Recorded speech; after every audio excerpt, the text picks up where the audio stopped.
I think it's so important for people to remember that they're the creators of their lives instead of the victim of their lives, right? So the victim is saying, I'm feeling this way because that person or that circumstance, or I don't have any money, is causing me to feel this way. This is my relationship with money. What that really means is I'm using my lack to... I think you gotta have a dream. The School of Greatness. Really? Yeah. Please welcome Lewis Howes. What is your thoughts around the identity of money and the psychology of how it plays in our lives? Because a lot of people want to make more, they want to attract more, but they're just struggling with just the concept of it. Yeah. Well, I think we've been programmed quite a bit with our relationship with money. I mean, we have a relationship with everything known in our environment. You have a relationship, a neurological network in your brain for your parents, for your cell phone, for your computer, where you live, where you've lived in the past, what you're going to do tomorrow. That, for the most part, the brain is a reflection of everything that we know, right? So along with that is our relationship with money. And I feel like I have a really good relationship with money because I work on having a really good relationship with everything in my life. Did you always have a good relationship with money? I think so. I think so. I've never really lived in lack. That just wasn't part of it. Even when I went to college and I had to take out student loans and stuff, I always figured out a way to always be a little bit ahead of the curve.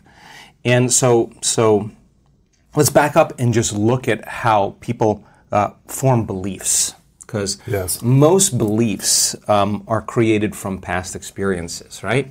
So children, when they're in their early ages, their brainwaves are very slow. Like their brainwaves are in alpha when they're like 7 to 12. They're in theta when they're like 2 to 6 years old, and they're in delta like when they're newborn to 2 years old. And so these brainwave states are states that were really suggestible to information. So when we hear information, we believe it. And we accept it, we believe it, we surrender to it as if it's the truth without analyzing it, because there's no analytical facilities yet. Right. The analytical mind starts around 12 or so, 7 to 12, and that analytical mind is actually what creates a barrier between the conscious mind and the subconscious mind.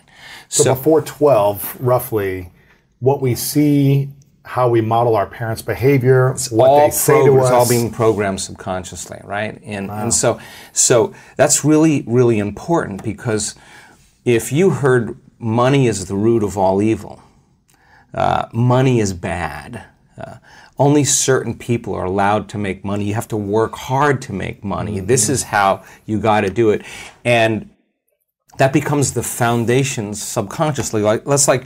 Recording an audio file. You just keep recording that audio file, it becomes a subconscious program, right? So a lot of people have a relationship with money based on either what they've been told or what they've experienced in their outer environment, right? So then we gain information from our environment, and the stronger the emotion we feel from experiences in our lives, the more altered we feel inside of us, the more the brain freezes a frame and takes a picture. And that snapshot is called the memory. So, based on an emotion. Based on an emotion. The emotion alters our internal state. So you're going along as Lewis, feeling really good, and all of a sudden you have this trauma, you have this crisis, you have this shock, and all of a sudden you have this dramatic change in your internal state, and your senses get heightened, and then you freeze the frame and you associate this internal state with whatever it is that's causing it, right? And that's how we create long-term memories, right? So are painful memories more powerful, or beautiful memories more powerful? They're both equal. Okay. They're both equal, but the problem is I think most people experience from more the negative emotions, right? And those negative emotions really are derived from the hormones of stress, right? So the alarm system, the emergency system, creates an arousal inwardly. And that arousal is saying there's something dangerous in your outer environment, right? And it could be a person, a circumstance, an accident, or whatever. And that change in emotional state causes you to remember the event. You got to pay attention, right? You got to stay really and narrow your focus on the cause.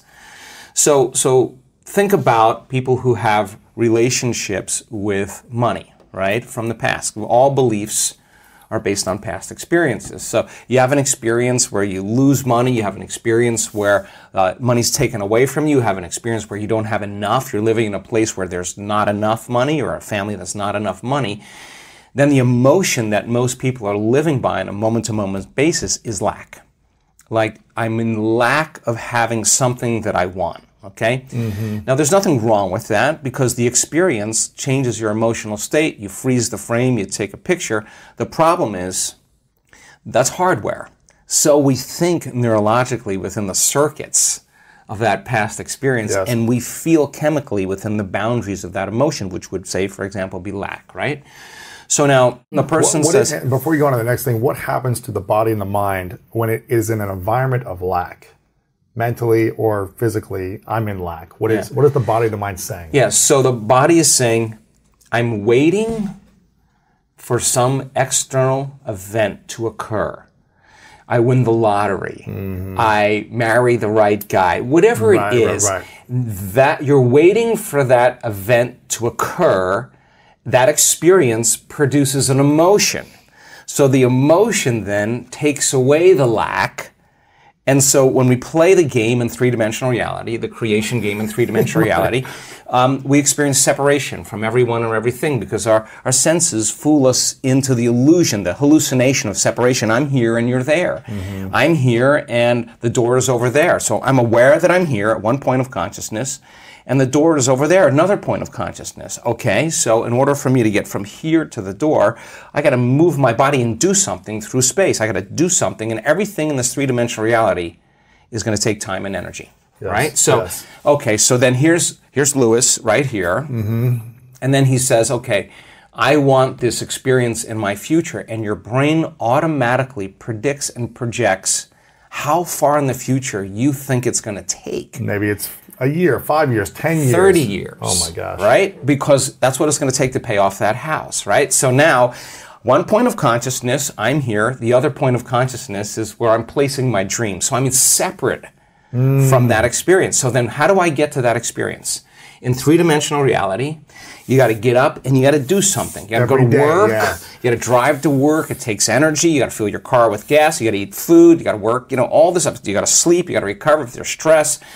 And now people are, in a sense, waiting for the experience that's 10 years down the road or 30 years down the road to happen to take away the lack of them not having it. And unfortunately, many times when the experience finally occurs, they can't enjoy it because they're too exhausted, right? So you play the game, you go to school, you study really hard, or you study on your own.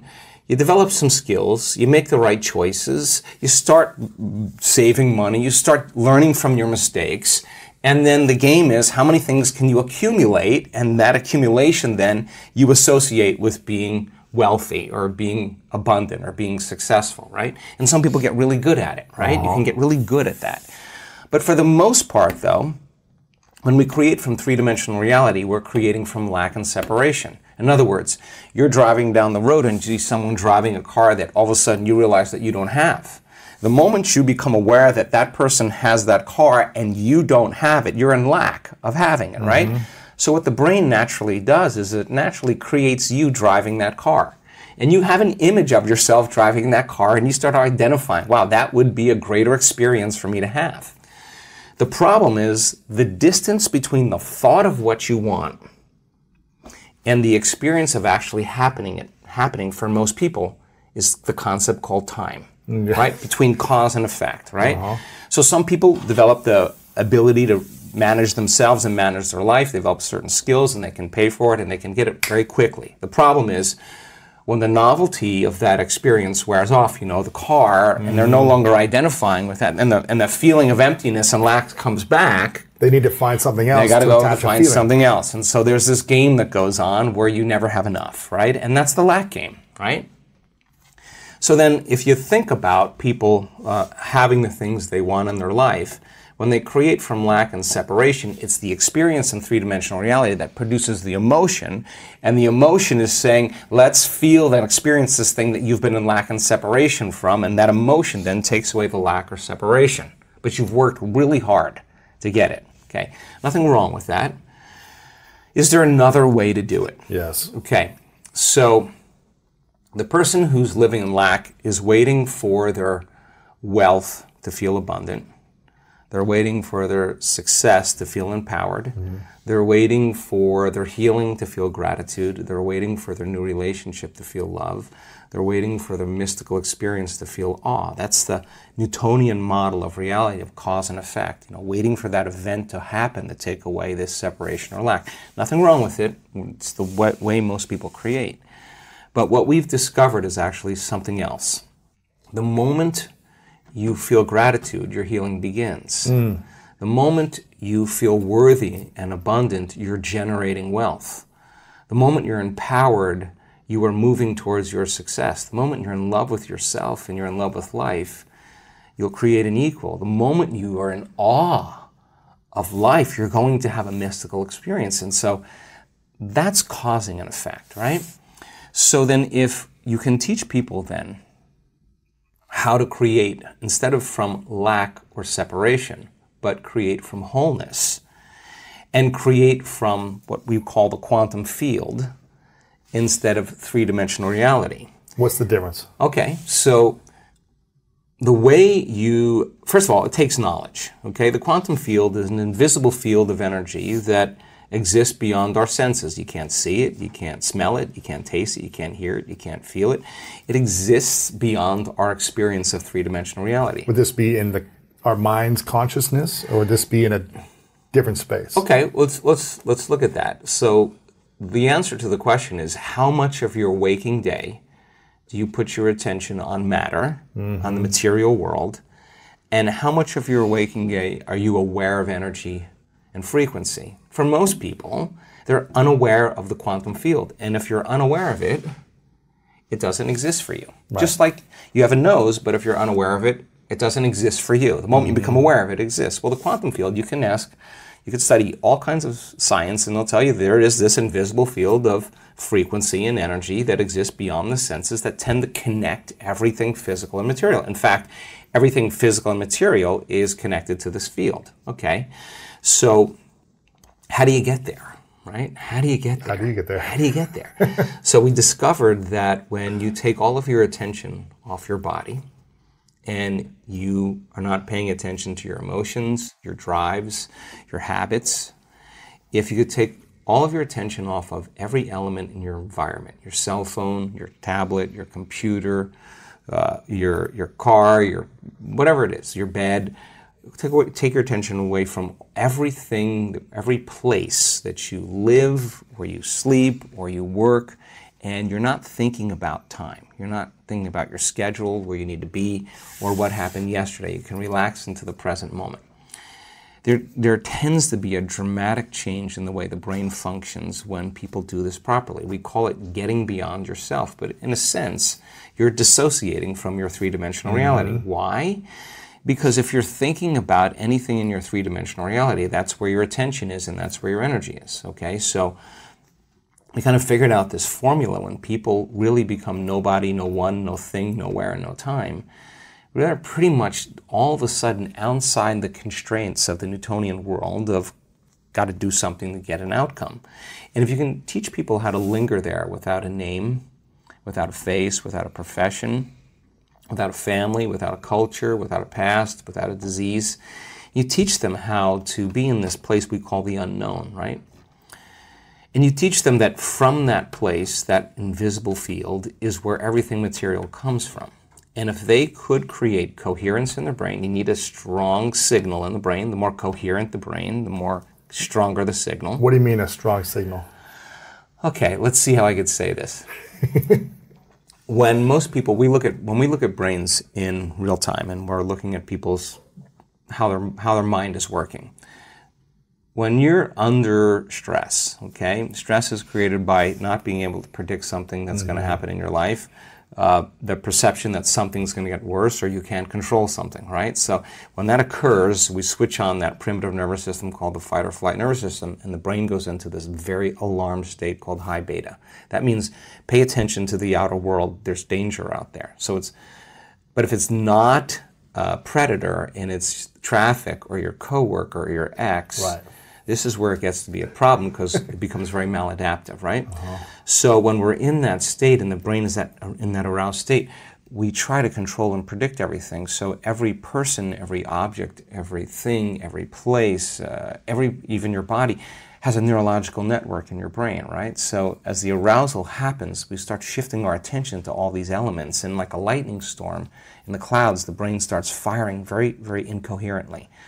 And when the brain's incoherent, we're incoherent. It's just that's not a strong signal. That's not. It's a static on the wire. That's disconnection. There is no signal. Right. So when we're in that state, we're always really looking for the worst case scenario of what's going to happen, because if you prepare for the worst, anything less happens, a better chance of survival, right? So in this kind of aroused state, as we shift our attention to each one of these elements that are known in our environment, the brain starts compartmentalizing and firing out of order, and that is what creates what's called autonomic dysregulation. That causes the brain and body to get really out of balance, right? So in that state, we're over-focused. You know, when you're stressed, you're over-focused on something. You can't stop thinking about it. Our research shows that when you do that, you actually make your brain worse, because you're analyzing your problems within some disturbing emotion, and that emotion is driving you further out of balance. You're actually knocking your brain and body out of balance by thought alone, and you're driving it into these more aroused states, right? For someone that's been living like that for decades, that's their base state. How do they even realize how to get out of that? They don't. Usually it takes crisis, right? It takes trauma. Extreme breakdown. Yeah, breakdown. A loss, a death, all of a breakup, a divorce, a near bankruptcy, whatever it is, a disease, a diagnosis, whatever. Something where you just can't go on business as usual. Now it's time to really start looking, right? They have to wake up then. Yeah. So let's get back to the concept of abundance here, because you need a strong signal in this field. Right. So then, if you can teach people to do the exact opposite, go from putting all of their attention on everything physical and material in the world of separation, and instead of narrowing their focus on something material, ask them to broaden their focus and put it on nothing. Now, I know that sounds kind of crazy, but when you put your attention on space and you divert your attention, the act of sensing without thinking actually starts to slow the brainwaves down. Not only slow it down, but all of a sudden cause the brain to start reintegrating, starts to synchronize, right? And so you see different compartments of the brain that were firing out of order start to resonate. They start to communicate. They're all of a sudden synchronizing, and what syncs in the brain kind of links in the brain. So when a person has their whole entire brain firing in rhythm, that's a very strong signal that you can send out into the field. So when that signal is strong in that position, what can you create from that space? Okay, but that's only one element. Okay. So then the clear intention tends to be a very important element that we have to get down. And the more coherent the brain, the more clear the signal for that intention. So with intention and attention, we could actually make thought more real than anything else. Now, what is that? You're saying, what would it be like to be wealthy? What would it be like to be abundant? What would it be like to have all my needs met? What would it be like to have more than I need? What would I do if I had everything I ever wanted? The answer always is the same. You start giving stuff away. Because if an abundant person is truly abundant, why would they hold on? They would say, I'm not in lack. There's more for everybody, okay? Turns out, though, that the signal sent out isn't enough. You have to draw the experience back to you. And so now, sending the signal out to, coherent brain, financial freedom, whatever abundance, all these different things. Right. Whatever that is for you. Whatever that is for you. You're putting that out there with your signal, with the intention and the attention. Right. And then how do you draw it to you? So in the physical world, in the physical world, you got to go get it. You got to do something. This is the plane of demonstration. You got to go get it, and when you're in lack until it occurs, right? But I'm hearing you say there's a way to not chase but attract. All right. So if you're creating from the field instead of from matter, right? There's a very strong possibility that you'll shorten the distance between the thought of what you want and the experience of having it. And when there's a vibrational match between your energy and that future that you want to experience, now if you're creating from the field, you actually don't go anywhere to get it. You actually draw it to you. So here comes the synchronicities, the serendipities, the coincidences, the opportunities, and they come out of nowhere. And you say, I don't understand. I didn't do anything. Well, you changed your energy. And so then the other element is a coherent heart, right? Mm-hmm. And the heart has a magnetic signature. And the magnetic signature is what draws reality to us, right? So you combine that clear intention with a coherent brain. Now here's the key. This takes practice. Yes. Because the person who's living in lack is usually unworthy, is usually insecure, is usually in their past, they're usually frustrated, they're usually impatient, they're usually resentful because nothing's changing out there because it's taking too long. Well, everything takes a lot of time when you do matter to matter, right? So then if you teach them, okay, we know all about that. We know the story behind that. We know what your parents told you about money, all that other. Don't worry about it. Don't worry about it. But now let's do something that would be really cool. Let's write down the feelings of how you would feel if that future happened, and you're going to have to feel that feeling before it occurs. So now, okay, what does an abundant person feel? Pretty much free, a lot of freedom. Peace, excited, joyful. In love with life, grateful to be alive, abundant. Okay, now let's practice feeling those. Turns out when you're feeling those other emotions like resentment and impatience and frustration, you're stepping on the gas pedal, you're just turning on the sympathetic nervous system, and you're stepping on the brake. At the same time, which is you're angry, you're frustrated, but the fight or flight nervous system says run, fight, or hide, and you're sitting in a Zoom meeting and your neck is pulsating is because the heart is beating against the closed system, right? You're not using it in an adaptive way. So the heart starts firing out of order. It starts firing incoherently, and incoherent waves cancel each other out. It's called destructive interference, and then we stop trusting our future. Energy leaves the heart. Energy leaves the brain, energy leaves the heart, and you can't get in touch with the feeling of your future because in survival, which those are hormones of stress, all those emotions, in survival it's not a time to create, right? It's time to run, fight, and hide. Okay, so we've got to lay down the very thing we used our whole life to get what we want.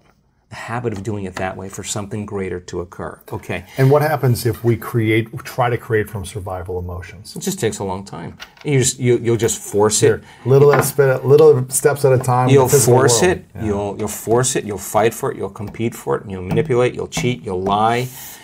You'll do anything to get what you want because that's what matter does when it's trying to change matter. And everybody's playing that game, right? Everybody's trying to accumulate the most amount of things. Right. Okay, so that's what abundance means to certain people. Get as many things as you can. Okay.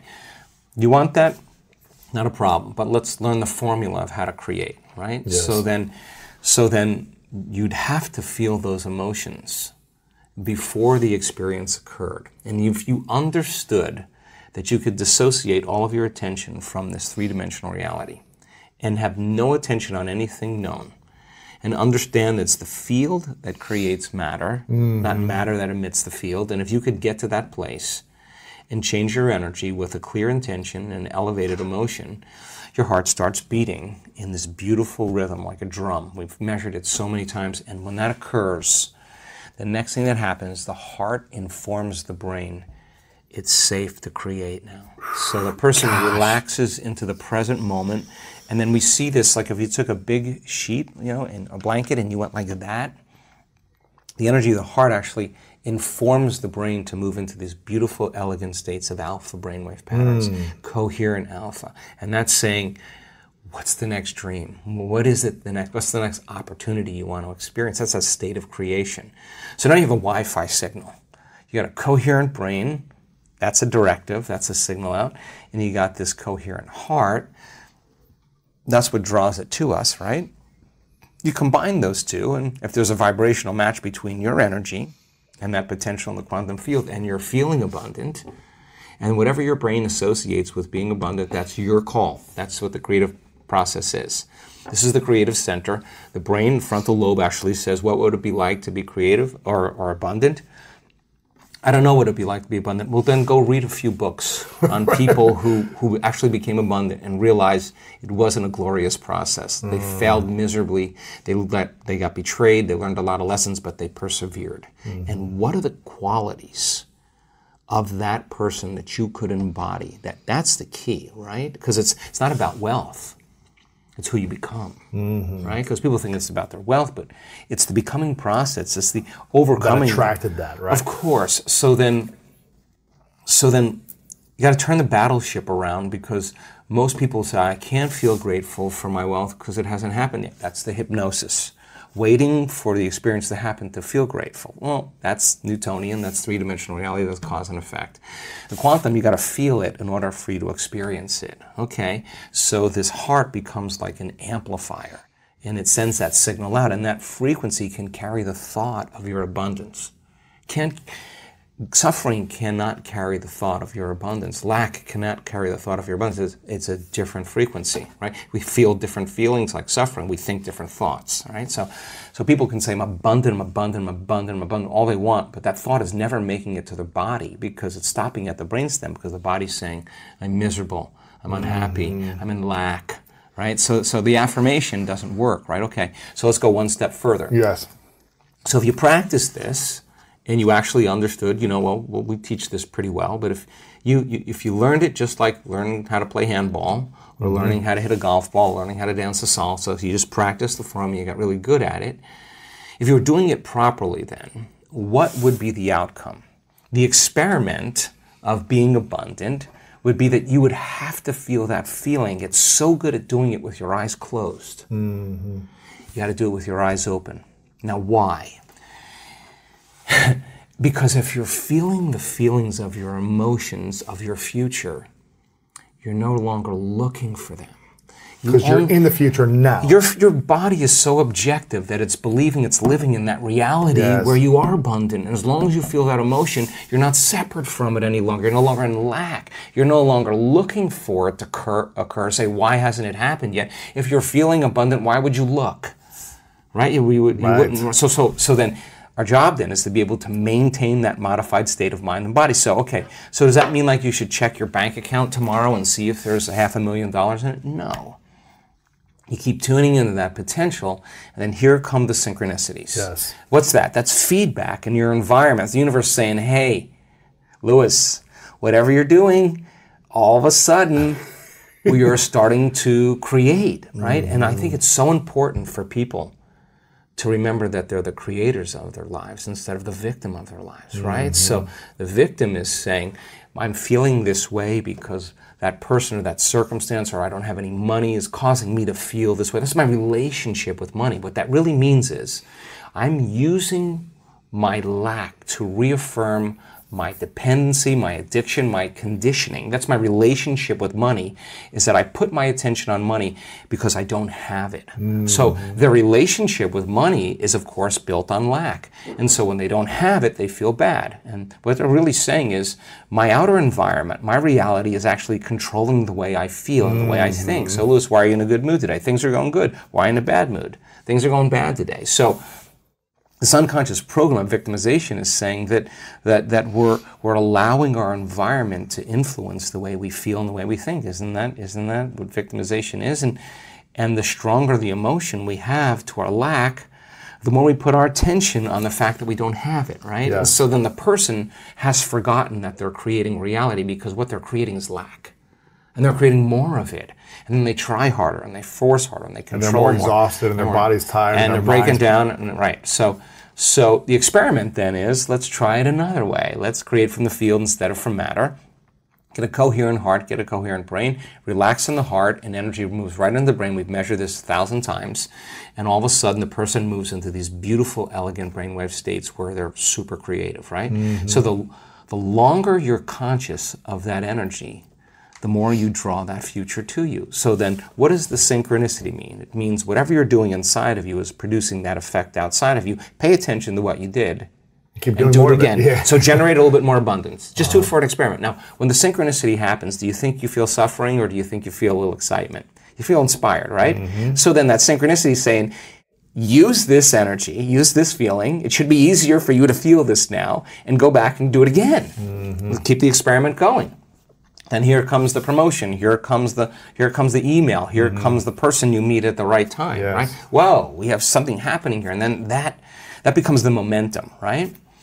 So then we generate abundance. That's how we do it. And the relationship... It doesn't just happen by accident, we generate it. We generate abundance, right? So then if you have an hour meditation where you're tuning into your abundant future, but then you're spending the other 15 hours a day in lack, don't expect anything to change. You defaulted. You're back to the old energy. And if you say it's that person or that circumstance or that bank account, I'm going to say you're back to the unconscious program of being a victim, right? So then let's go a step further. If your personality creates your personal reality, and it does, and your personality is made up of how you think, how you act, and how you feel, then the present personality who's listening to this podcast has created the present personal reality called their life. Nothing big there. Which means if you want to change your personal reality, you're going to have to change your personality. Right. Nothing changes in your life until you change, right? So then 95% of who we are is on autopilot, right? It's a programmed thoughts, hardwired thoughts, beliefs, perceptions, unconscious habits and behaviors, and really, really emotional responses that tend to be really knee-jerk and automatic, right? So if 95% of who we are is a set of unconscious programs, then the first step to change is becoming conscious of those unconscious thoughts. Now, people think when they sit down to do the work and make their change that they're doing something wrong. No, those thoughts have to come up. I'm not worthy, it's never going to work. But the person who's truly persevering towards their abundance realizes just because they have that thought doesn't mean it's true. They're curious on what's on the other side of that thought. Well, that's just a thought, right? And nerve cells that no longer fire together no longer wire together. So you keep moving past that thought, it has less and less power over you, right? Now you have power over it, or better yet, you're using your brain in the proper way instead of being a victim to your brain, right? If you complain about money, if you judge people who have it, if you rush when you're in lack, if you cheat when you don't have what you need, an abundant person doesn't do that. You got to look at that and say, I got to break these habits. Yes. Oh my God, if I truly want to be abundant, I can't act this way. Now here's the big one. If I truly want to be a new personality that's in a new personal reality, I can't take lack with me. I can't take unworthiness. I can't take the story that goes along with it with my parents or my grandparents or my ex or whatever. That story has to end, right? I mean, if not now, when, right? How do people end those stories? Well, of course. Well, how many times do we have to forget until we stop forgetting and start remembering? Right. That's the game, right? That's the game called change. How many times do we have to go unconscious and default to that old personality when we catch ourselves and stop doing that and get conscious? That's the moment of change. So the problem is that most people wake up in the morning and they think, let me think of my problems, right? The brain is a record of the past, right? So they think about their problems. They don't have enough money, and those problems are usually connected to certain people at certain places with certain objects and certain things. What didn't work out, or who Right. screwed me over. Or so the moment they wake up, the moment they remember those problems, they're thinking in the past. So now they're firing and wiring the memory. They're keeping the memory of the past alive in their mind. The problem is, every one of those memories has an emotion associated with it because we've experienced it. So when they feel the lack, when they feel the unhappiness, when they feel the anxiety, now the body's in the past. Thoughts being the language of the brain, feelings being the language of the body, how we think and how we feel creates our state of being. But the conditioning process starts because conditioning only needs a thought and a feeling, a memory or an image and an emotion, and a stimulus and a response, and you're conditioning your body to become the mind of that emotion. And now the memory's not in the brain. Now the memory's buried subconsciously in the body, and the body becomes the mind of that emotion. So the body is living in lack, and it's believing. It's the body is that through the nervous system, or is that through neurochemical, the cells, everything? So the body's so objective that it does not know the difference between the real life experience that's creating the lack and the emotion that you're creating by thought alone called lack. The body's believing it's living the same past experience every day. Why? Because the end product of an experience is an emotion. Well, if your life is changing, but you're still feeling lack, don't expect anything that you won't even see it. You'll walk right past it. You're viewing your life through the lens of the past. Okay, so then the person realizes that all their friends are making money and they're doing stuff, and they're like, wow, I'm really feeling lack now. So then when it no longer becomes about your abundance and it becomes about your change, that's a valuable moment. When it's no longer about your healing, but it's about your change. I paid attention to a lot of people in the last couple of years tell their story. The people who heal in this work from cancers and all kinds of chronic health conditions and Parkinson's and strokes and paralysis and all kinds of things, rare genetic disorders. It never was about, when they've really got in the game, it was never about their healing. It was about, what do I need to change in order to heal?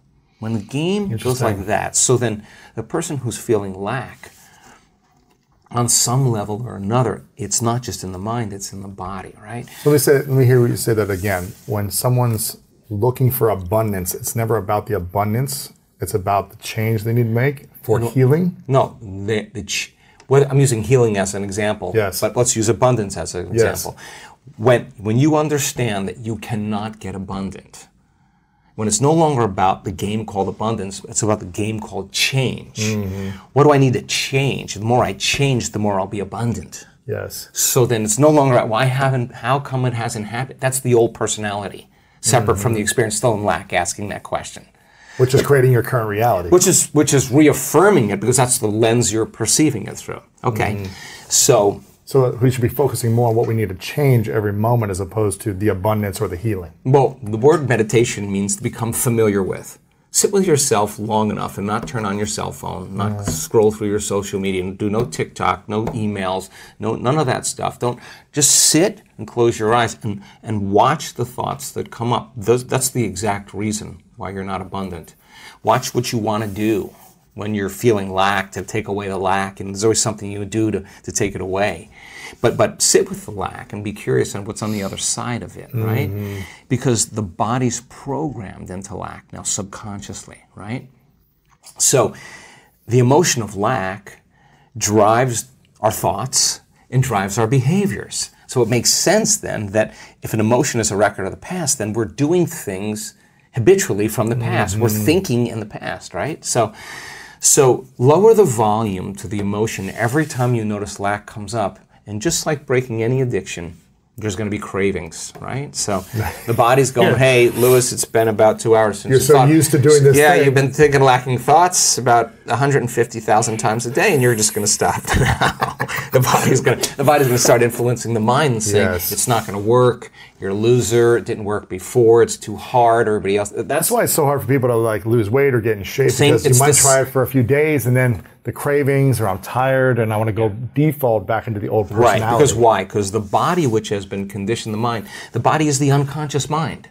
So the body's got used to the familiar feeling. Even they don't even know it's lack. It's just how they feel. It's not guilt. So so let me finish. So the hardest part about all of this is making a different choice. And the moment you decide to make a different choice, get ready, it's going to feel uncomfortable. Right. It's going to feel unfamiliar. Your body's all of a sudden saying, hey, Lewis, why don't you start thinking those same exact thoughts, do the same things, make the same choices, demonstrate the same behaviors, have the same experiences, so you could feel that feeling of lack. Complain again to somebody, call somebody up and say how miserable your life is, right? And that's the known, right? So the body is always influencing the mind to return back to the familiar territory. To the default. The default, okay. All right, so now the person says, okay, what thoughts do I not want? What would an abundant person think this way? The people in our work that have created, I had a guy come to our event. I love this guy. He healed himself.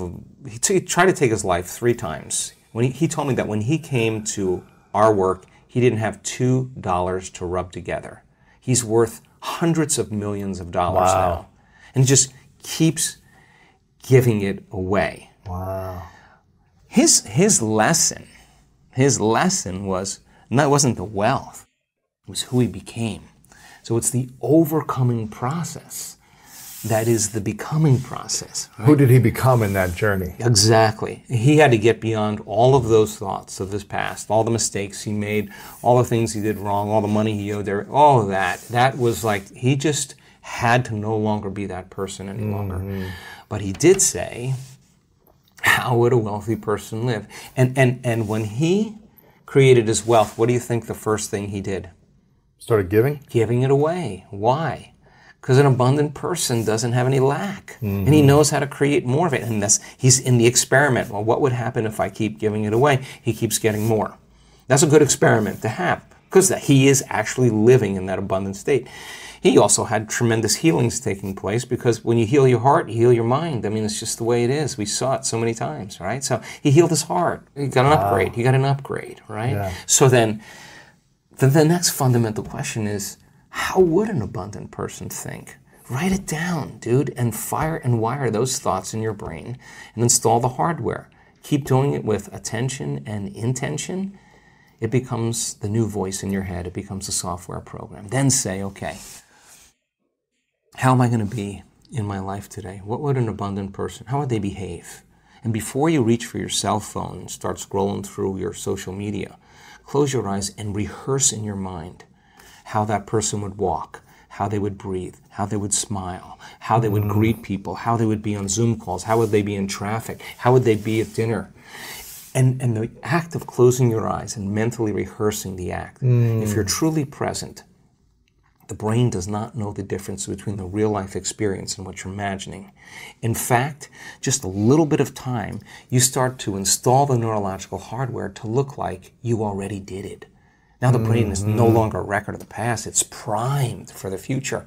Keep doing it. Keep rehearsing. No different than playing an instrument. No different than learning how to dance. No different than learning how to act or play a sport. Everybody's always rehearsing, right? The rehearsal process changes the brain to look like you've already done it. You've already experienced it. Now, what's the essential part of that? The hardware is in place. Now all you got to do is step into the footprint. You keep doing it, it becomes a software program. You start acting like an abundant person. Everything changes. Your energy changes, your mood changes, the way you walk, the way you breathe, your posture changes. You're out of the known, right? Yes. You got to condition the body now emotionally into the future. Can't open your eyes in the morning until you are feeling worthy to receive. And if you can't feel worthy to receive, then if not now, when? If it takes you 2 hours to get there, ask me if it's worth 30 years of running, trying to get what you need matter to matter. Okay, so then the person who wrestles with their lack, they're out of the bleachers and they're on the playing field. Now, here's what we learned. Let's go back to beliefs now. So remember, a belief is just a thought you keep thinking over and over again. A belief is something that you keep thinking enough times that you hardwired in your brain and it becomes an automatic program. And we have beliefs about all kinds of things, money, relationships, God, whatever it is. It's all based on what we've been told or our past experiences, right? The boundaries of those beliefs are our emotions, right? So let's just say you got betrayed or somebody abused you or your father told you that money was bad and there's never enough of it or whatever. That's a story, okay? But somehow it left an impression on you. Remember that event very clearly, and that's kind of rooted in who you are, right? Okay, so that emotion then is the boundary of our belief, okay? So how you think and how you feel creates your state of being. If you take a thought and a feeling, a thought and a feeling, a thought and a feeling, a thought and a feeling, that's called an attitude. A series of good thoughts with a series of good feelings. You say, I have a good attitude today. You have a series of negative thoughts that are connected to a series of negative feelings. You say, I have a bad attitude today. So attitudes are just shortened states of being. Good attitude in the morning, bad attitude in the afternoon. If you take an attitude, and you keep those up, and you string attitudes together, you create what's called a belief. And a belief is just an extended state of being. So if you keep thinking the same thought, you keep hardwiring it in the brain, you keep feeling the same feeling, you keep conditioning in your body, the redundancy of that cycle over and over again conditions the body to subconsciously become the mind of that belief. And all beliefs are subconscious states of being. Okay. Take a belief, and you string them together. You form what's called a perception.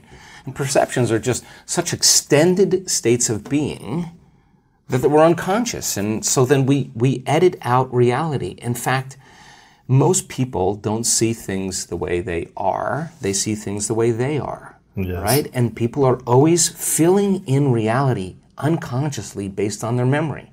They could be married to a person for 40 years, and they don't see the person, they see the memory of the person, right? And there's research to prove this, okay?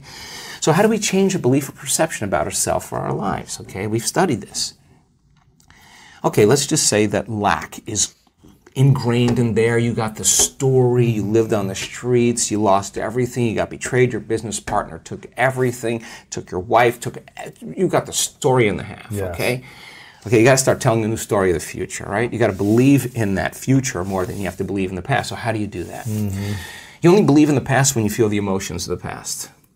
The only time you're going to believe in the future is when you feel the emotions of the future, right? Okay?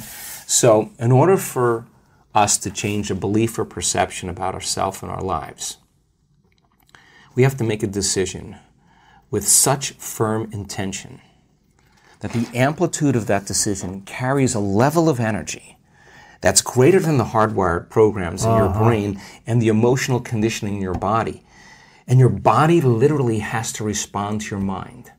That the choice that you're making to change in that moment becomes a moment in time that you never forget. Now here's the key. Physically. Physically. The stronger the emotion you feel when you make that choice, the more you'll remember the decision. Okay, so then how do we down-regulate that old belief?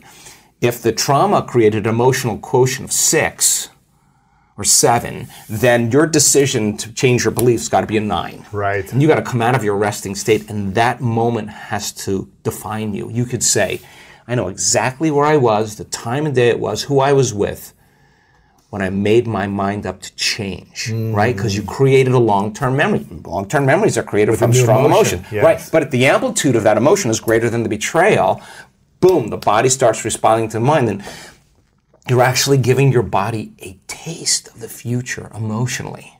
So you brand your... What's possible. No, your body's actually getting the taste of that future event. It's experiencing the future now. Now, exactly. Big yeah. explosion in the quantum field. Big explosion. So the side effect of that is if you combine that clear intention with that elevated emotion, you're basically remembering your future, and it looks no different than remembering your past. Think neurologically within the circuits of that memory and feel within the emotions of that new belief and watch your life begin to change, because nothing changes in our life that we change. And when we change our energy, we change our life. So now the experiment all of a sudden is no longer based on it being hard or trying or wishing or wanting or hoping. That's what we do when we're in lack or separation. It's about change. So then when we finally realize, in order for us to become abundant, we have to overcome the old personality. And that's 95% of who we are, right? Yes. So then the side effect of the beginning of this process is a lot of discomfort. It is a lot of discomfort because you're stepping outside the known into the unknown, and now you can't predict. It's scary. No, it's you'd rather hold on to your lack. The pain, the suffering. Rather tell the story of that. At least it makes you feel something that's familiar. When you step outside and you're saying, I'm not going to complain about money any longer. I'm not going to complain about I don't have any. I'm not going to judge other people who do. I'm not going to say I can't. I'm not worthy. It's never going to work. All those things got to go. I'm not going to feel lack. I'm not going to feel unworthy. I'm not going to feel separation. I'm not going to feel resentment. These are the things that are keeping my reality the same. Now it's no longer about abundance, about who you become. So the overcoming process becomes the becoming process. And so many people come to this work, they want abundance, they want healing, they want a new relationship, they want a new career, they want the mystical, but really they want wholeness. And they want healing, they want peace. They want wholeness. Because they feel unwhole. Well, when you're in lack or you're in separation, you're not whole. Imagine feeling so much wholeness that's impossible to want. That's what we're working on with people. Then you can really enjoy a sunset. Then you can really enjoy a meal. Then you can really enjoy your friends. Then you can. I talk to people that are very abundant. I mean, in the billions abundant, and so many of them say we are in misery.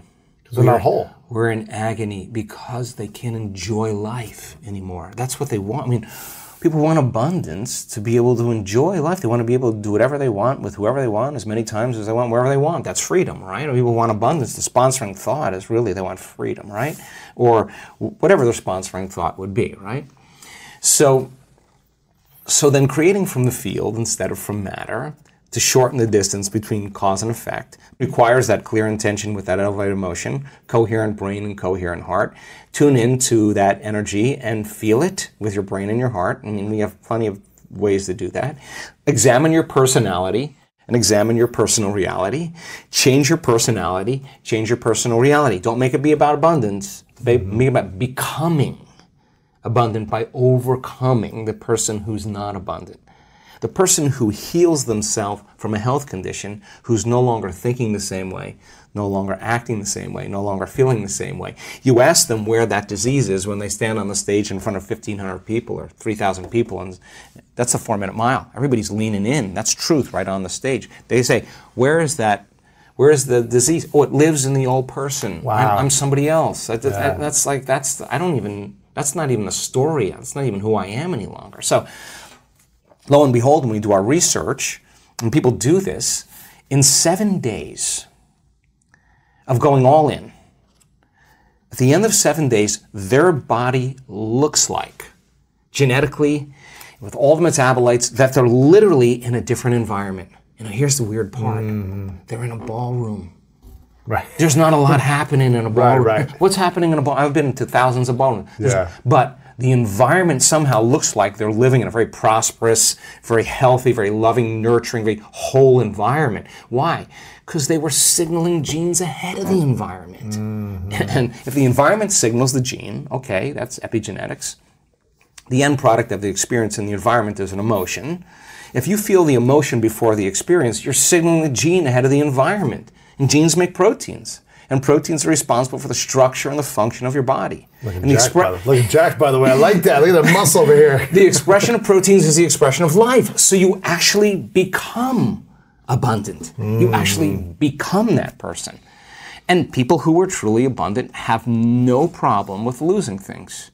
I was going to ask you next was, let's say you make $1 million in your business, but then you invested a lot in the stock market or whatever, and then half of it goes away overnight. Who doesn't have that happen? Right. Every abundant person has that happen. Right. And their response is minimal. So what should people be thinking when they lose a lot of money or they lose something? Don't lose the lesson. You may lose the money, but don't lose the lesson. Should people feel this emotional attachment to the money loss? Why? Or just Why? Say, What is money? I mean, what is that? What people really want. It's like people say to me, oh, I have this great idea for this new business and I need money. And I say, you don't need money. You need opportunity. You need opportunity. You better tune in to some opportunities, right? So it's the framing of how limited we think that we have to get things through money. It just is not the way it is. Yeah. So the fundamental importance about all of this is I really don't care if people want to be abundant. I don't care if they want to heal. I don't care if they want to have a mystical. I don't care what. They want to travel the world. It doesn't matter to me. I just want them to be in the experiment. The experiment of actually trying it out. Yes. And seeing, God, if I really change my energy, well, could I actually have an effect that's produced in my life? And if I'm waiting for the event to occur, I'm back to the illusion of separation and lack. Waiting for it to happen to take it away. If I'm truly a creator. So let's say they're not waiting. What should they do instead of waiting? Keep feeling the feeling in the present moment and trust. Look, right? if you're waiting, you're not creating. I mean, that's just the way it is. So wake up every day. How bad do you want it? How bad do you want your dream? It's so much easier to forget that vision than to remember it, right? So if you're going to remember it, you got to keep it alive in your mind. How do you keep it alive in your mind? You disconnect from your environment. You close your eyes. You play music in the background. You sit your body down, and it's got to pee, and it's got to eat, and it's got to. Well, you just sit down for a few minutes, like training a dog. Like stay. When I say it's time to get up, we get up. Don't be thinking about what's going to happen in your day. You already know what's going to happen. Don't think what happened yesterday. You already know that. Get in the present moment, and say, who do I want to be when I open my eyes? Who do I want to be today? What would greatness look like? Right. How would one day, one shot, one lifetime, what would an abundant person do? Let me rehearse that with my eyes closed. Let me remind myself who I don't want to be. Let me remind myself of who do I want to be. Let's not get up, Lewis. Until we get into that. Till where the tennis ball hits the sweet spot. When you go, oh, I'm ready for the day now. Now, game on. Now, if you can maintain that modified state of mind and body the entire day without defaulting by seeing someone or doing something, stay in that state, the experiment still continues.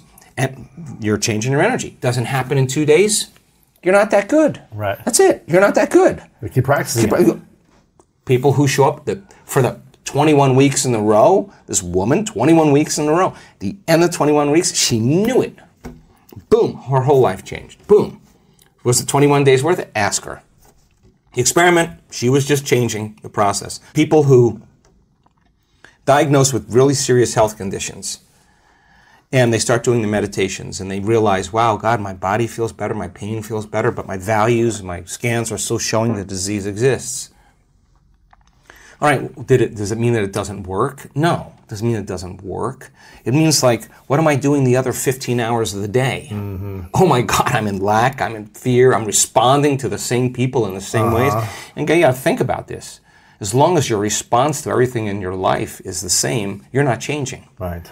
So change your response to things in your life, and you're in the process of change. So then, now I got to get good with my eyes open. Now I got to be able to rehearse. Oh my God, I fell from grace at that moment in my day. Oh my God, I defaulted back to the old self. Forgive yourself, yeah. All right, no, so it's not only forgive yourself. Like, there's a forgiving process, like, shoot. But if you're truly playing the game, who cares, right? You just go, oh God, let me brush myself off. Get back to it. Let me get back in my heart here. Let me get back in that place. Let me remember, let me get back in this energy. And let's try it again. Let's try it again. Yes. And let's just keep the experiment going. Now, does that mean you have to be irresponsible? No, you still have to navigate with ethics and morality. You still have to have personal conviction. You still have to have a vision that's bigger than you and somehow that motivates you, because not only you're doing it for selfish reasons, but to contribute to others in some way. Of course, there's going to be recognition and popularity and aggrandizement that goes with it. And money should be the side effect of all that. The game should be so good. Of your vision, like that vision of the future, you have to keep alive in your mind. That should be the game. The ones that can keep that vision of the future in their mind now, exactly, and have a personality. Even if your reality is falling apart, right. And that's happened to a lot of people. I mean, there are people that come to our work that were living in the back of their car, right, and now they're, living very well, or sure. bankrupt, and now their companies are just thriving. Yeah. They just never stopped believing in themselves, because if you believe in yourself, it means you have to believe in possibility. And if you believe in possibility, you're going to have to believe in yourself. And so something really cool happens when you do this that I just discovered recently. Just watching people at our week-long events, because you got to go all in. You got to go all in. And it's 7 days, and it's a lot, and it's super intense, and there's times where you don't want to show up because I'm pushing people across the river of change. There comes a moment where people keep showing up for themselves. They keep showing up for themselves in spite of the weather, in spite of their foot hurting, in spite of their bad dream, in spite of whatever, their fight with or whoever. They keep showing up. They get really worthy to receive. They feel really worthy, like, I am worthy to receive this gift. And the universe only gives us what we think we're worthy of receiving, right? So we got to get to that point, because so many people who are in lack somehow don't feel worthy, right? So the abundance then becomes the sign that you finally become worthy. And for the soul, it's not about the abundance. It's about mastering your worthiness. And the reflection is the things that you accumulate. What's the strategy to start believing we're worthy of receiving now? Fill your brain with as much knowledge as possible. Listen, my dad used to say this to me all the time. He'd say, wait a second. Just sit down with me here.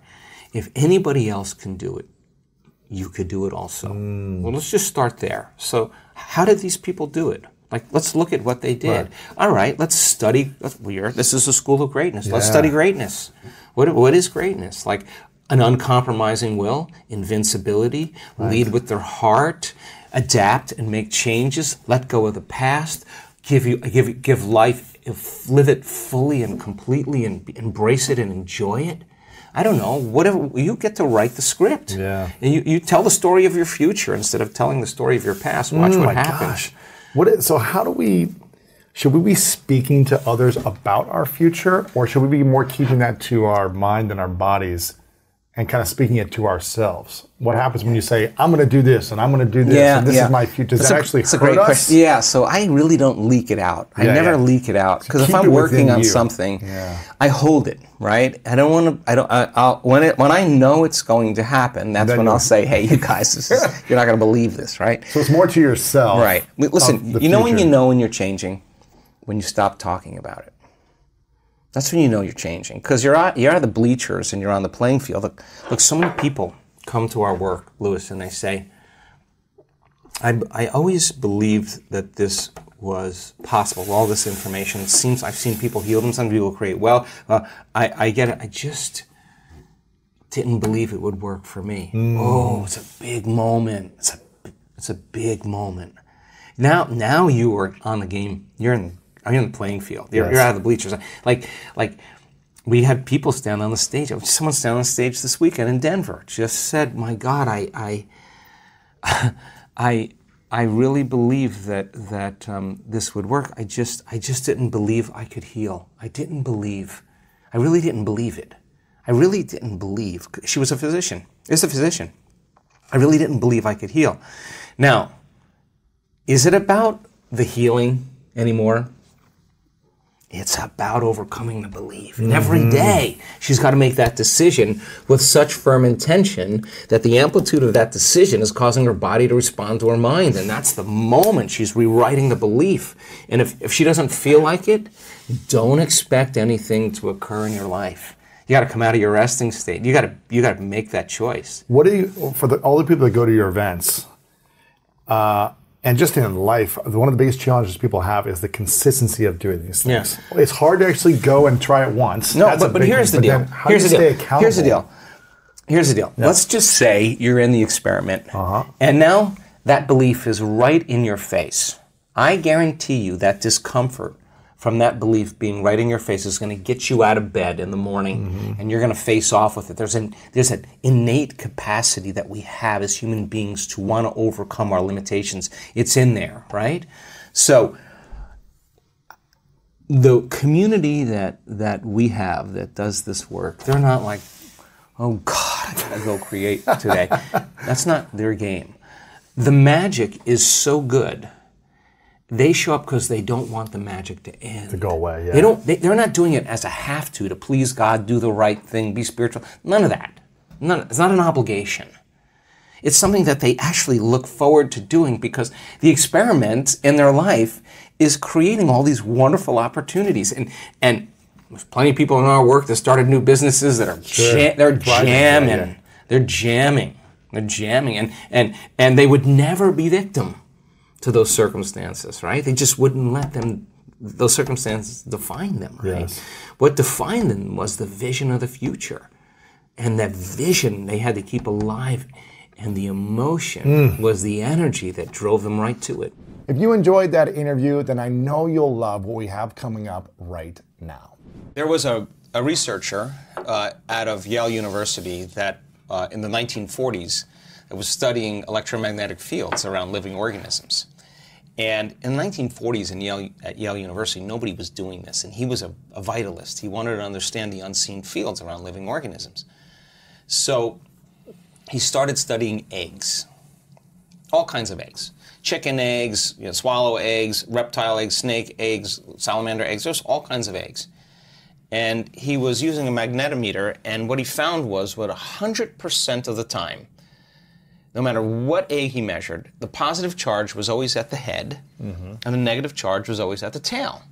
Well, if you have positive charge on one end and negative charge on the other end, you got an external electromagnetic field called the magnetic field. That's a magnet, right? What happens with human beings is every thought has a frequency. Every thought produces a chemical.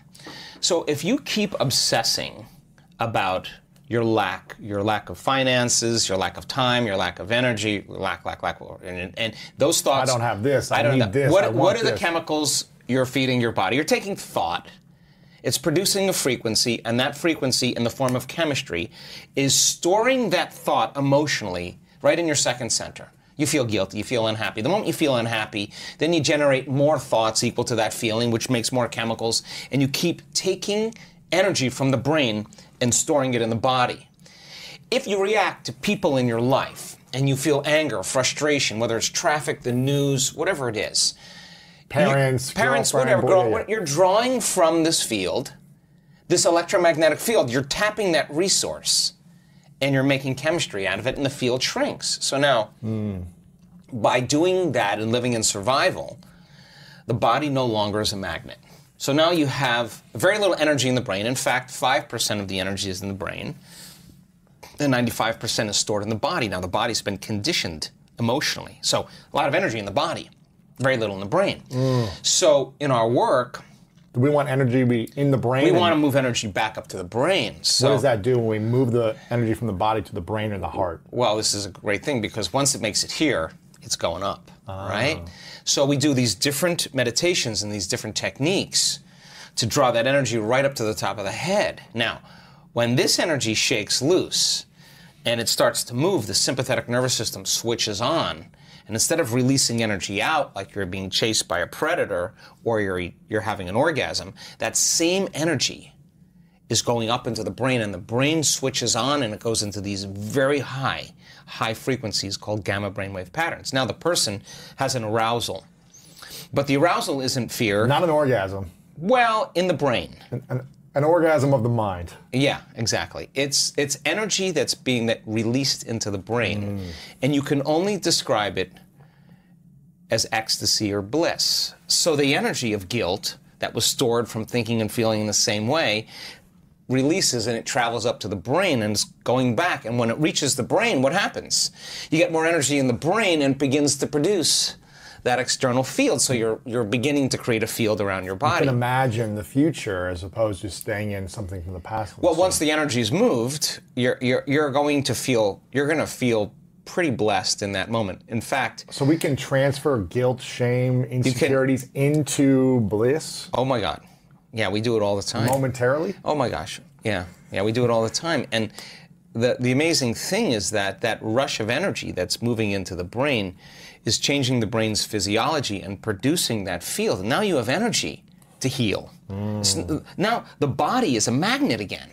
And it's as the energy moves up the spinal cord and it starts passing through those spinal nerves, and there's a lot of dynamics going on the body. That energy that was once stored in that one of those energy centers that's released is energy to heal, energy to create a new future. You're replenishing your field, and now the body becomes more of a magnet instead of an inert piece of metal with no charge, right? So the person then who's reacting to whatever person or circumstance in their life, the stronger the emotion that they feel towards politics, towards the traffic, towards their girlfriend, social towards their media, ex, whatever, the more they're paying attention to it. But where you place your attention is where you place your energy.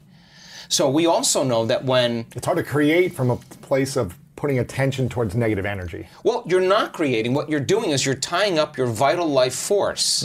You're giving your power away to that person or that circumstance that you could be using to create a new life with. So when a person's sitting in their meditation, and I love doing this, we just had an event in Marco Island. I'm going to take people further than where they normally go. I know they're going to go, oh, well, I'm done with my meditation. No, you're not done. We're going to take you to that point where that feeling is so in your face, and you can't turn on your cell phone. You can't get up and walk away because 1,000 people are not getting up and walking away, and you're part of the community. You're sitting in the fire, and you have one of two choices. You can let that brain run on programs and hardwired patterns, and the arousal will drive your brain further out of balance, or you'll practice the formula. And as you lower the volume to that emotion, you're going to take your attention off that person or problem. Guess what? Here comes energy back to you. You're taking your power back. And now you're building your field that way. And when that happens, energy starts to move up into the heart. Once it makes it to the heart, it's going to the brain. So we start seeing people, their hearts naturally open up. And all the things they thought they wanted when they came to the event They no longer want because they feel like they have it. They don't need it anymore. Because they feel like they got the feeling before the experience, so that they feel so whole that they no longer want. And they're not looking for their future anymore. You only look for it when you feel lack. When your body's conditioned emotionally into the future, why would you look for it when it feels like it's already happened? Now, this is where it gets weird, because now things start coming to you, and you're no longer in need. And when it comes to you, go, oh, here. Take it. I don't want it. I just wanted to know that I could create it. And people create a lot of wealth in our events. Yeah. And the first thing a lot of people do is they say, I'm buying a cruise for you. I'm buying you your car. Oh, Mom, I'm getting you that house. Why do they do that? Because they're so excited. They feel so amazing. And they're thinking, I could do this again. Why would a person in lack wouldn't give? A person who's abundant would give, because they know how to create. So now the game changes. It's no longer about the self. You're doing it because that you know that you can create it. So then maintaining that state, when you're in love. Yes. When you're in love. In it, in your body. You are in love. Not in another relationship. No, you're not looking for it. You're not looking for it. You would be in lack. When you're in love, there's nothing to do. You're in love. You're the magnet. You are it. And so you are love. Yeah. So the events that come into your life would not only be just a reflection of a relationship with someone that you wanted to be intimate with. You would have meaningful, loving relationships that would enhance that feeling. And when it didn't, you would say, "Ooh, you know what? I don't know. I don't know if this is right for me." You would trust that because you worked really hard to nurture this, to protect it, to grow it, to trust it again, to open up, right? It takes a lot to do this. But we see men in our work. I was on them this week. I never let up on those guys. Big, macho guys. You want to know what courage is? Let's go. Let's open that heart. And when they start cracking open, I mean, we see people heal from colon cancer and from angina and all, just boom, there it is, there it's not. That's what's been stored all down here. Once they open this up and it moves, the body is transforming in that moment. It's the system is informing itself. Information is being restored back into the body. So when you get to that point where when you're in lack and separation, time gets really crazy because you want stuff to happen faster and it feels like it's taking forever. That's because you're in separation. When you're in love and you're in connected, you don't want the moment to end. I mean, I had 3 guys over for dinner last night, all these academics. I cooked a meal and a half for these guys, took out great wine. Why? I wanted them to be so caught up in the moment that they forgot. We made a new memory. We had a great experience. And life then is about experiencing it in love. Like, I'm not going to be guilty of what I'm eating or judge what I'm eating if I've cooked a great meal. Let's eat. Because the guilt is worse than whatever it is you think is bad for you. So then, when you're feeling those elevated emotions, and you're locked in love, then you see life through the lens of love, and there's compassion. Like, you could look at your greatest adversary, the person that threw you under the bus, and you've overcome yourself and you've done the work. They've stolen from you, they've tried to talk bad about you behind your back. Trashing on you, all that stuff. You'll look at them and you'll see a part of yourself that you used to be that you no longer are, and you have nothing but understanding and compassion for them. Like, wow, I feel for that person. They're hurting. They're struggling. I used to be like that, but you're no longer that. When you're that, then they push your buttons. When you're not, you're reactive to that. Because you're equal, but when you've overcome it, why would you do that? You would see them as somebody struggling, just like you see a child who's throwing a tantrum, just like, oh, they're going to. Now here, I mean, I've got so many questions around this, but one thing quickly. How often do you find yourself in reaction mode when someone throws you under the bus? Whether it's someone honking at you in a car and you say, how often do you get back to that place? And like, because aren't we conditioned to kind of react? Dude, I react every day. Oh my God. I react every day. But the fundamental question is, how long are you going to react? Right. So shortening the refractory period of your emotional reactions is that kind of intelligence where we're keeping ourselves out of the past.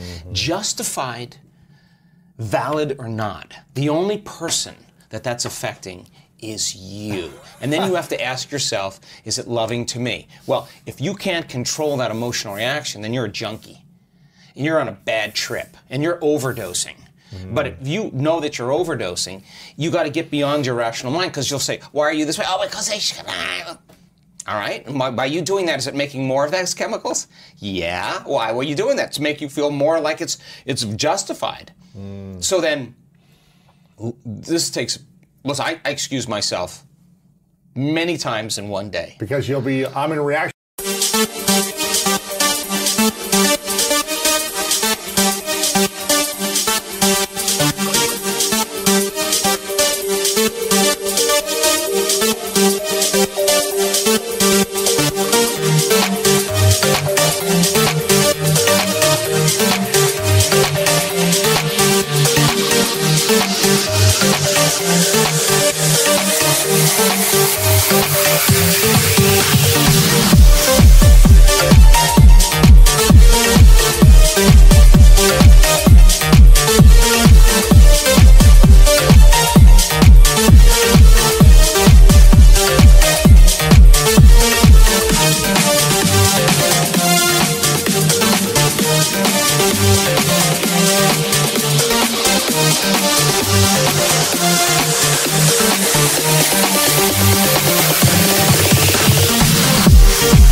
Let me step aside. Are you I'll be like, are you kidding me? What did they do?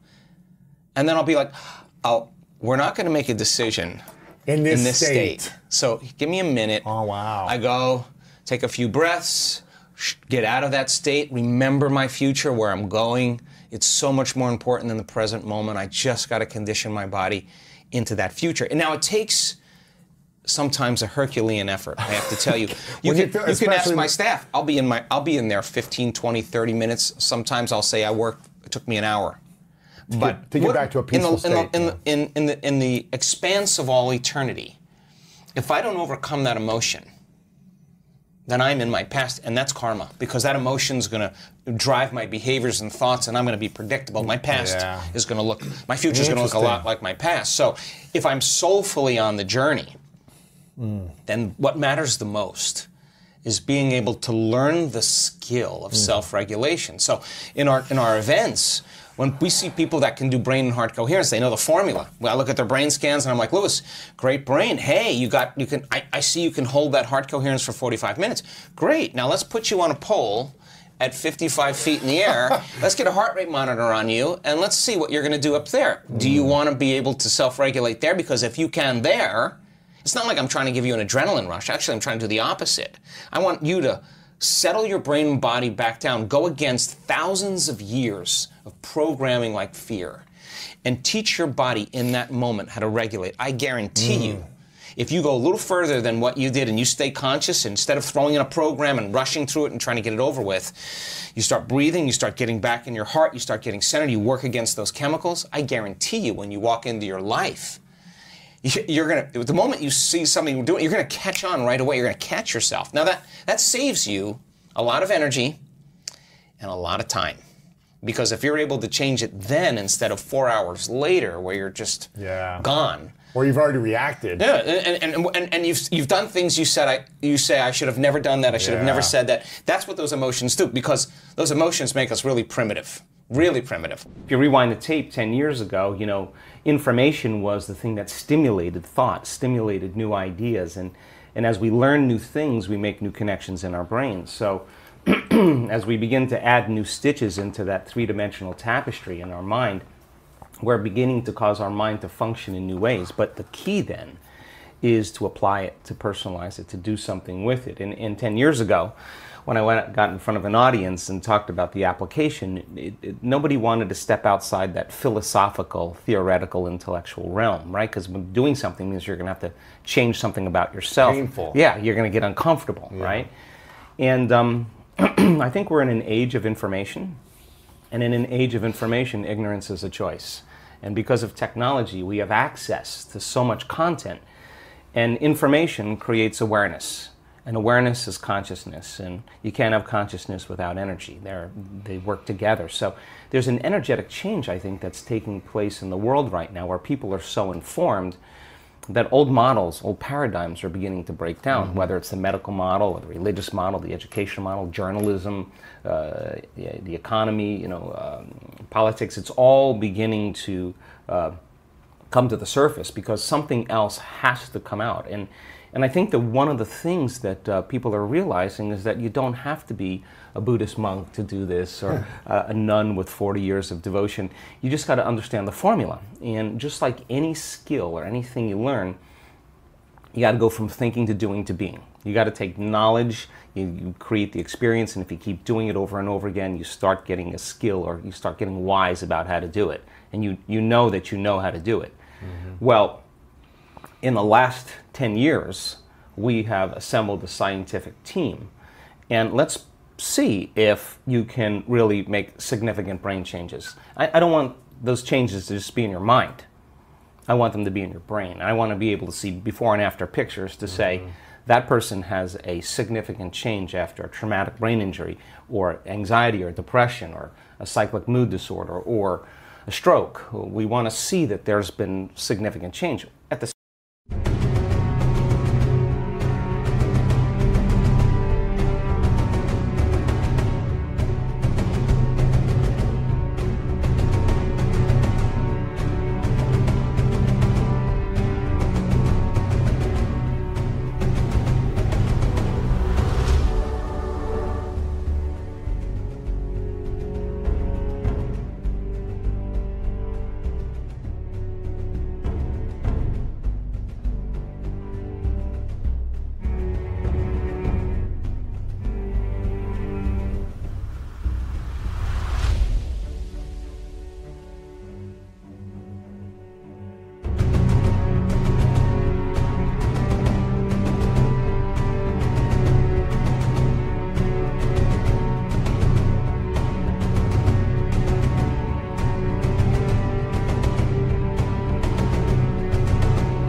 same time, let's measure your brain in real time and let's look to see what that transformation process looks like.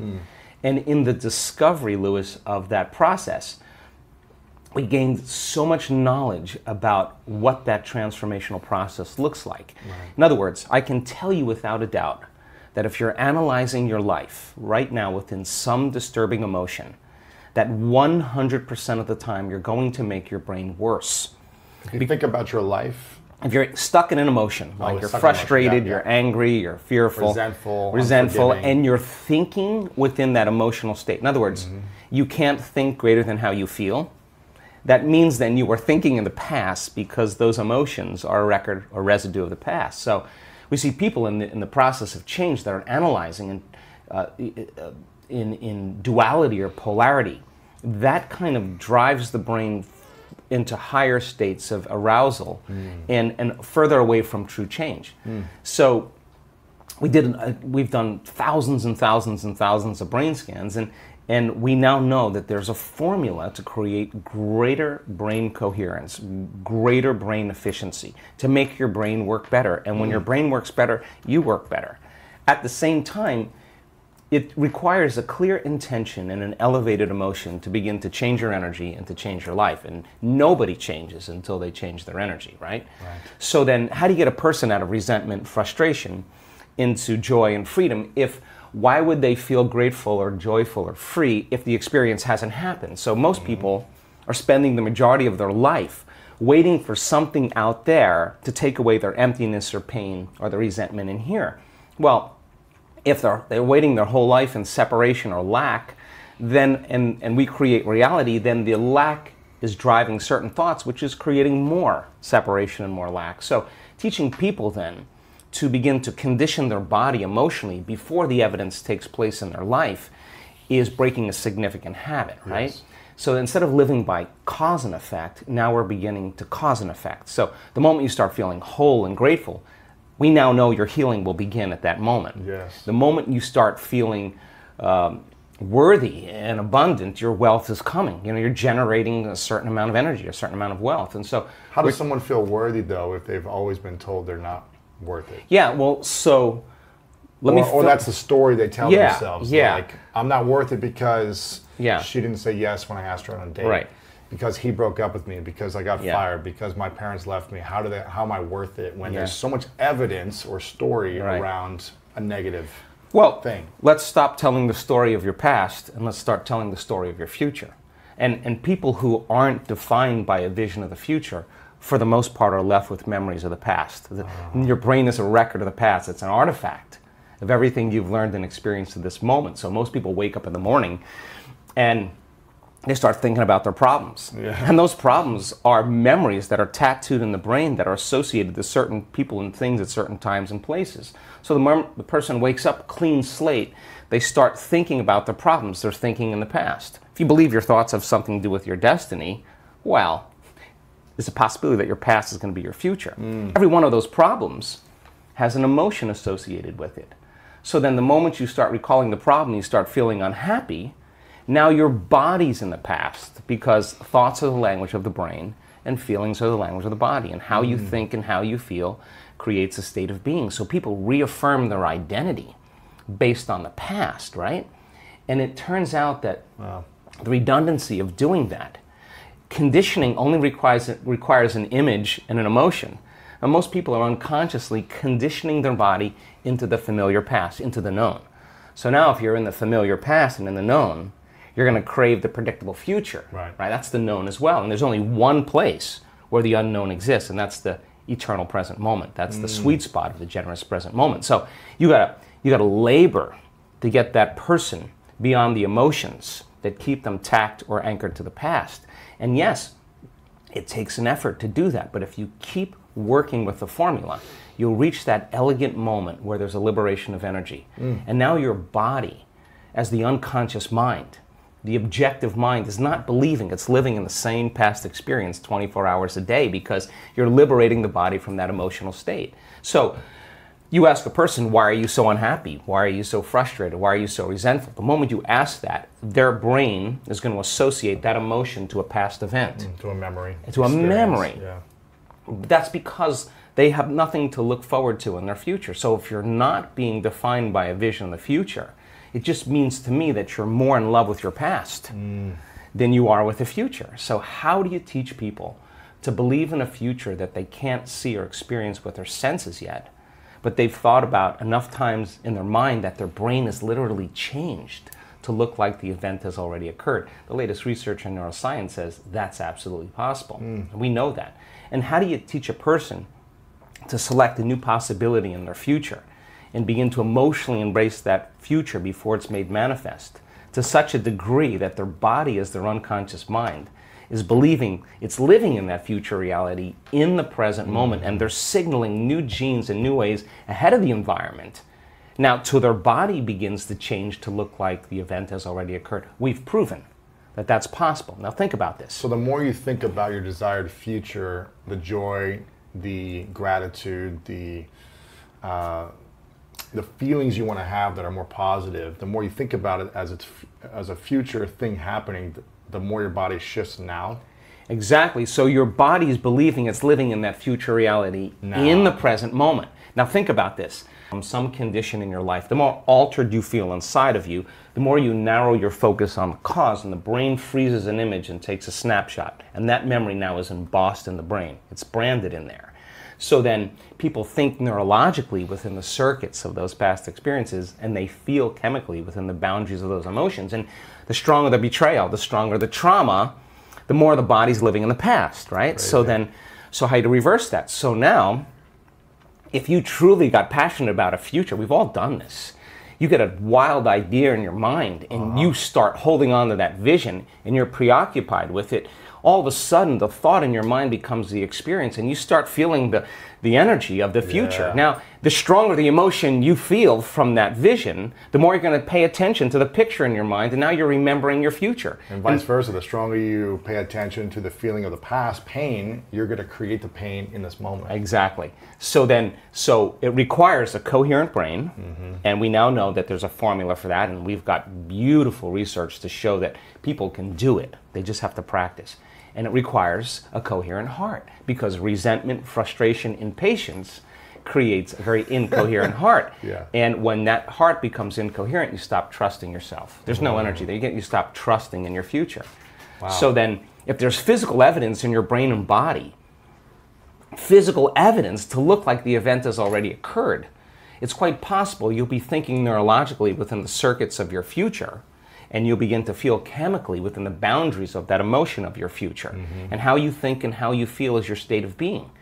And now your state of being is living in the future instead of the past. Now, the moment you disconnect from the emotion of your future because of traffic or some coworker or your ex or whatever people come up with, now you're back to the energy of your past. And now you're going to start looking for it, analyzing, why hasn't it happened? Well, if you're feeling the emotion of your future, why would you look for it?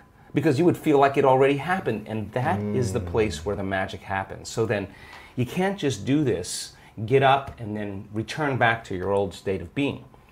You got to maintain that modified state of mind and body. When life happens? Well, let me finish. If I punch you in the face right now, how do you maintain? Well, of course.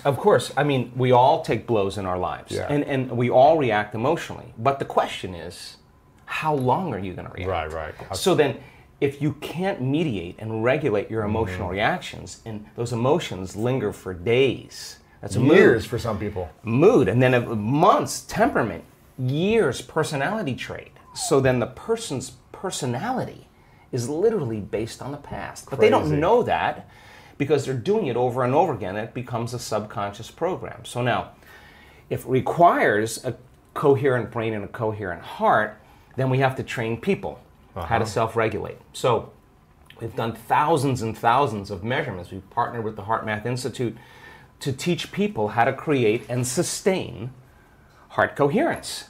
How do we do it? Well, besides going to your workshop, what's the simplified version? I'm sure it takes more time than... Well, it really doesn't. It really doesn't. It just requires getting still, closing your eyes, putting your attention on your heart, changing your breath so that you move into the present moment. And when you slow your breathing down, you slow your brain waves down. When you slow your brain waves down, now you're accessing your autonomic nervous system. So then you train a person how to open their heart and feel an elevated emotion. And it takes a little practice. And just like a flower that takes time to bloom, it takes a little bit of time. But if you work in trading the resentment, the frustration, or the impatience for gratitude, appreciation, and thankfulness, and you keep at it, there'll come a moment where that system switches on, and now you're feeling grateful for no reason at all. Now, that's not a bad thing, because gratitude, the emotional signature of gratitude, means something's happening to you, something has happened to you, you're receiving something, or you just received something. So your body then, when you're feeling gratitude, is in the perfect state of receiving. So then that means then you'll accept, believe, and surrender to the thoughts equal to the emotional state of gratitude. If you're living in resentment, you're living in fear, you're living in impatience, you could say, I'm healthy, I'm healthy, I'm healthy, I'm wealthy, I'm wealthy, and with all you want, and that thought's going to stop right at the brainstem and never make its way to the body, because the body is not feeling it, or because why? Because you're feeling resentment, and that thought that thought is not consistent with the emotion of resentment. Resentment has a different set of thoughts, right? In other words, once you start opening your heart, it begins to move into coherence. It begins to produce a measurable magnetic field up to 3 meters wide. Now that's frequency, that's energy. And all that energy, that frequency, carries information, carries an intent. So then when you're feeling gratitude and your heart is open, you're broadcasting energy into the field. A frequency. A frequency. You lay the intent of the thought of your health or your wealth. That frequency can carry the thought of your wealth. It can carry the thought of your health. If you're suffering, suffering does not carry, that energy does not carry the thought of your wealth. It carries a different set of thoughts. So then we're teaching people how to self-regulate, because if you're going to believe in that future that you're imagining with all of your heart, it better be open and activated. Right. And you better know how to self-regulate. And you have to know the moment you disconnect from the energy of your future because of some circumstance in your life and you lose that feeling, if you're practicing it on a daily basis with your eyes closed, then the next level is to be able to open your eyes and do it right in the moment and be able to self-regulate and change the frustration from some experience in your life back to the energy of your future. Now, that requires great awareness and great effort. But if you have a community of people that are practicing this on a daily basis and they're connected to their future, because that's where their mind is, they begin to want the future more than the emotions of the past. So we've done enough measurements now, Louis,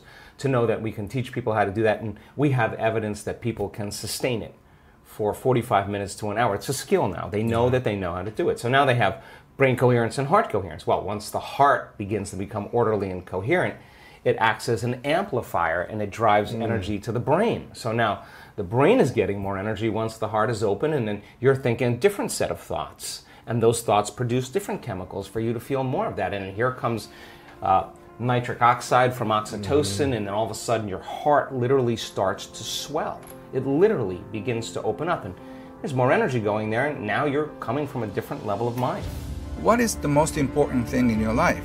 And that could be your family, that could be your hobbies, that could be certain causes. And if that's more important than money, you should go for it. And I can teach many ways to invite money in after you find what you do.